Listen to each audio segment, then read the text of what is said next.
নীল জলরাশির অতলে তলিয়ে যাওয়ার স্বপ্ন, আন্দামান সাগরের এক ট্র্যাজিক মহাকাব্য।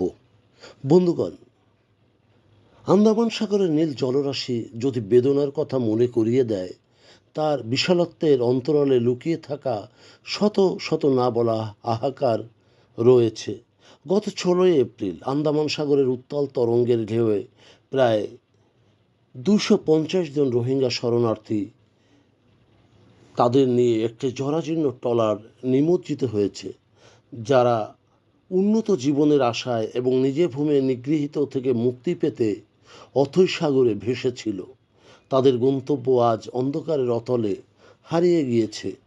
বিশেষ করে মৃত্যুর মিছিলে এই দুঃসহ অভিযাত্রা ছিল ভয়ঙ্কর। টেকনাফের অদূরে তটরেখা থেকে যখন ট্রলারটি মালয়েশিয়ার উদ্দেশ্যে যাত্রা শুরু করেছিল, কিন্তু সামুদ্রিক বাস্তবতায় প্রচণ্ড ঝড়ো হাওয়া, ধারণ ক্ষমতার অতিরিক্ত যাত্রী, উত্তাল সমুদ্রের রোষানলে ট্রলারটি ভারসাম্য হারিয়ে ফেলে এবং উপকূলীয় রক্ষী বাহিনী কর্তৃক উদ্ধারকৃত 9 জন সৌভাগ্যক্রমে বেঁচে গিয়েছে। সাগরে ডুবে যাবার আগে ওই ট্রলারের অবস্থা ছিল ভয়াবহ। রুদ্ধদ্বার পরিবেশে অনেকে নিঃশ্বাস বন্ধ করে মারা যায়। বিশেষ করে প্রচণ্ড গাদাগাদি করে এই অভিযাত্রা ছিল 36 ঘন্টার, এবং সেটি ভাসমান অবস্থায় সবাই যেন মৃত্যুর প্রহর গুনছিল এবং অনেকের জীবন নির্বাপিত হয়েছিল। কেন এই মরণপণ অভিযাত্রা? জাতিসংঘ শরণার্থী সংস্থা ও আন্তর্জাতিক অভিবাসন সংস্থার মতে এই বিপর্যয় কেবল একটি দুর্ঘটনা নয়, ইহা একটি দীর্ঘস্থায়ী মানবিক সংকটের বহিঃপ্রকাশ।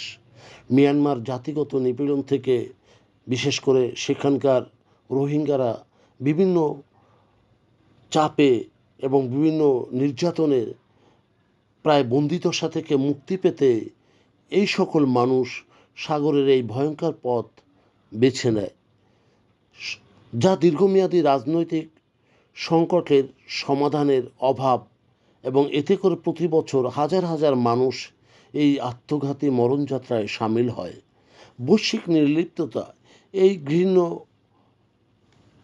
মৃত্যু আবারও বিশ্বকে জানান দেয় যে বছরের পর বছর ধরে এই মর্মান্তিক অভিযাত্রা, বিশেষ করে আন্দামান সাগর ও বঙ্গোপসাগরে এই অসহায় মানুষের অভিযাত্রার এক কবরে পরিণত হয়েছে।